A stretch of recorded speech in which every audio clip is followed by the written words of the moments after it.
7 মে গভীর রাতে ভারত যে আক্রমণটি চালিয়েছিল, ভারত আক্রমণ চালিয়েছে, মিসাইল ছুঁড়েছে, সেখানে সফলভাবে তারা আক্রমণ শেষ করে তারা তাদের দেশে তাদের বায়ুসেনাকে ফিরিয়ে এনেছে।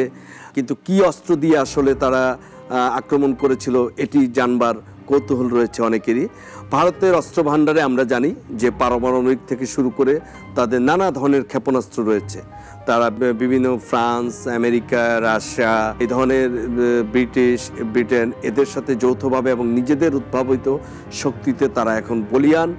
আমরা জানি যে ভারতের যে সৈন্য সংখ্যার দিক থেকে পাকিস্তানের চেয়ে প্রায় দ্বিগুণ, তাদের অস্ত্র ভাণ্ডারও রয়েছে প্রচুর।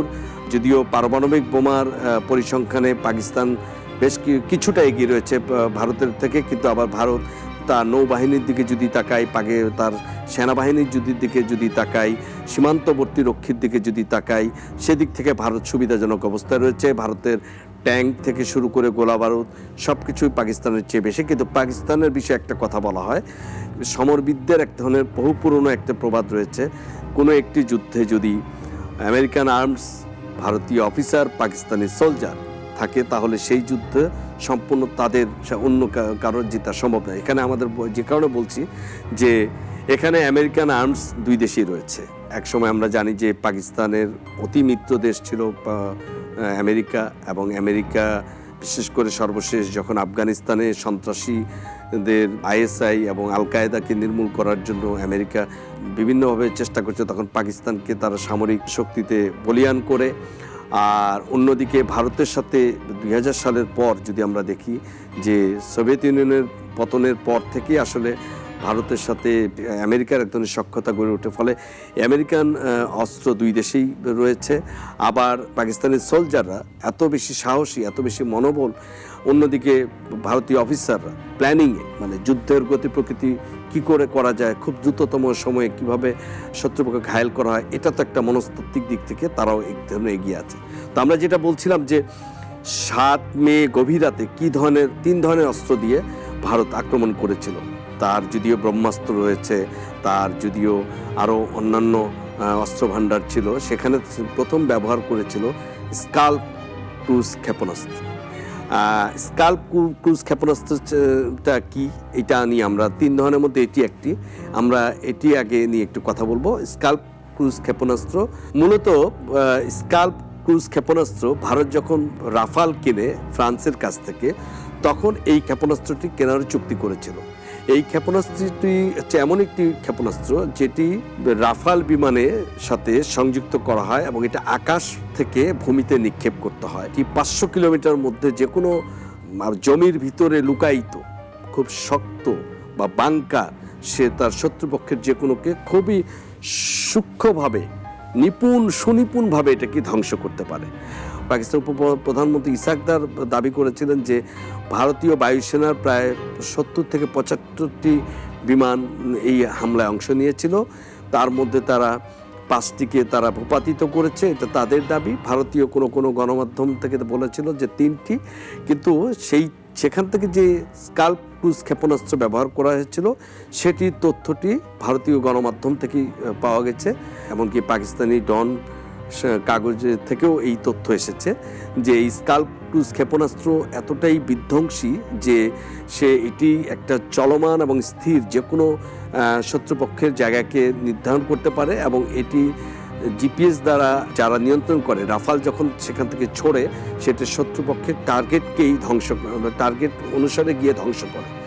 আমরা যখন এই ক্ষেপণাস্ত্রের কথা বলছি, এই ক্ষেপণাস্ত্রটি ভারত যখন ফ্রান্সের কাছ থেকে নেয়, তখন এই রাফালের সাথে যখন নেয়, তখন চুক্তিতেই বলা আছে ভারত যে কোনো অভিযানে এই অস্ত্র ব্যবহার করার পূর্ণ অধিকার রাখে।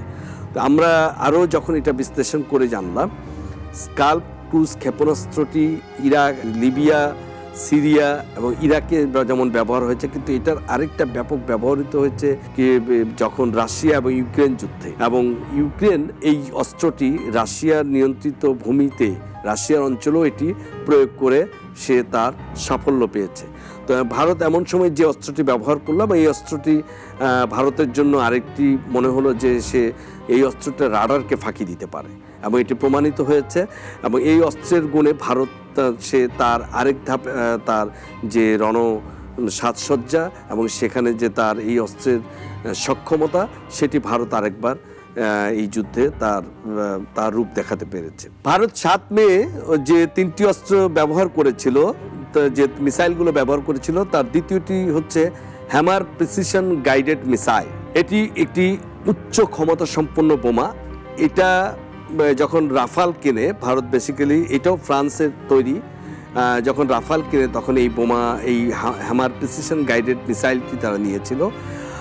2020 সালে যখন চীনের সাথে ভারতের এক ধরনের সীমান্ত রেখা, আমরা জানি যে সেখানে এক ধরনের দুই দেশের সৈন্য সমাবেশ ছিল, তারপরেই ভারত মনে করেছিল তার বায়ুসেনাকে আরও শক্তিশালী করার জন্য এরকম একটি অস্ত্র মিসাইল দরকার, এবং এই মিসাইলটি ব্যবহার করেছে। এই মিসাইলটির যদিও স্কাল্প ক্রুজ ক্ষেপণাস্ত্রের মতো 500 কিলোমিটার দূরের থেকে না, কিন্তু এটার রেঞ্জ হচ্ছে 50 থেকে 70 কিলোমিটার বলা হচ্ছে।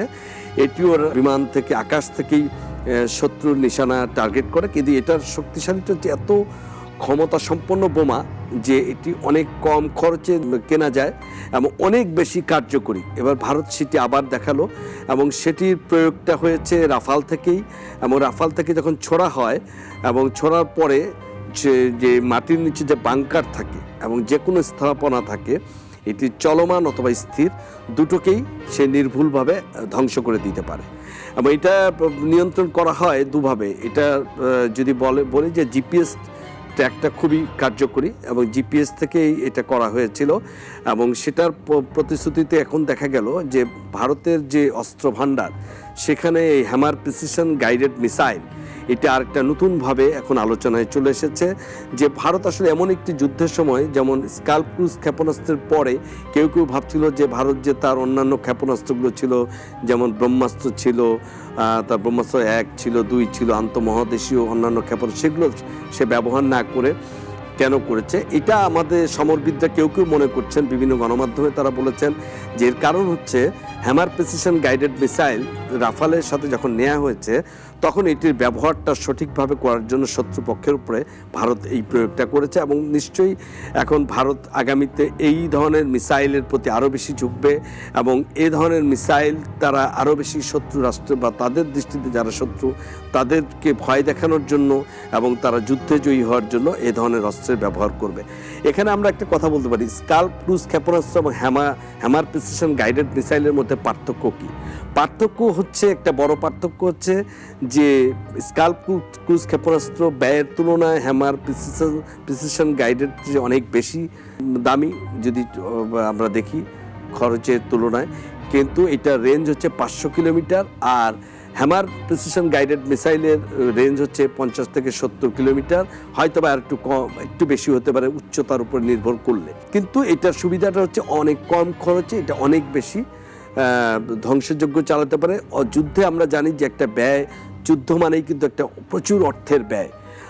যদি আমরা বলি ইন্ডিয়া পাকিস্তান এই যুদ্ধের যে ব্যয়, এইটা একটা কথা অনেকদিন থেকে অর্থনীতিবিদরা বলছে যে যদি এই দুই দেশের যুদ্ধ লেগে যায়, পাকিস্তান স্বভাবতই সবচেয়ে যেই জায়গাটাতেই তাদের সবচেয়ে সমস্যা, যেহেতু অর্থনৈতিকভাবে খুবই ভঙ্গুর একটা দেশ, ভারত মোটামুটিভাবে অর্থনৈতিকভাবে সচ্ছল একটি দেশ, কিন্তু তারপরও বলা যায় যে যুদ্ধ চালিয়ে যাওয়ার মতো, অন্তিম সময় চালিয়ে যাওয়ার মতো অবস্থা আসলে দুই দেশেরই কারণেই, কারণ অর্থনৈতিকভাবে দুই দেশে অনেক ক্ষতিগ্রস্ত হবে।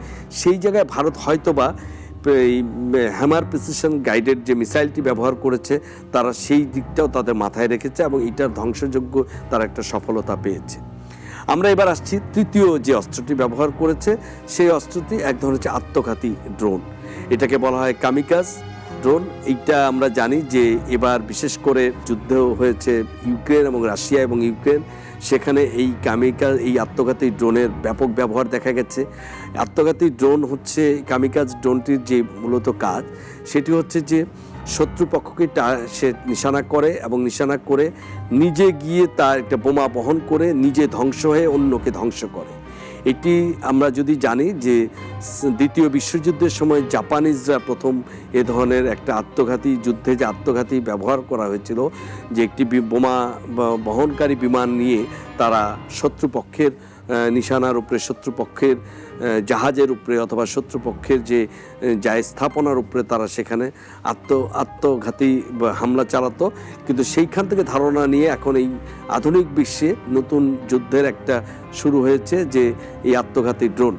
আমরা জানি যে এই আত্মঘাতী ড্রোনটা ব্যবহার এখন সারা বিশ্বে, কিছুদিন আগে আমরা দেখেছিলাম যে ইসরায়েল এবং ইরান যখন এক পক্ষ আরেক পক্ষকে তারা কিছুটা হামলা চালিয়েছিল, ইরান প্রতিশোধমূলক ইসরায়েলের একাধিক ড্রোন পাঠিয়েছিল, আবার ইসরায়েলও করেছে। এবং এই কামিকাজ ড্রোনটা যখন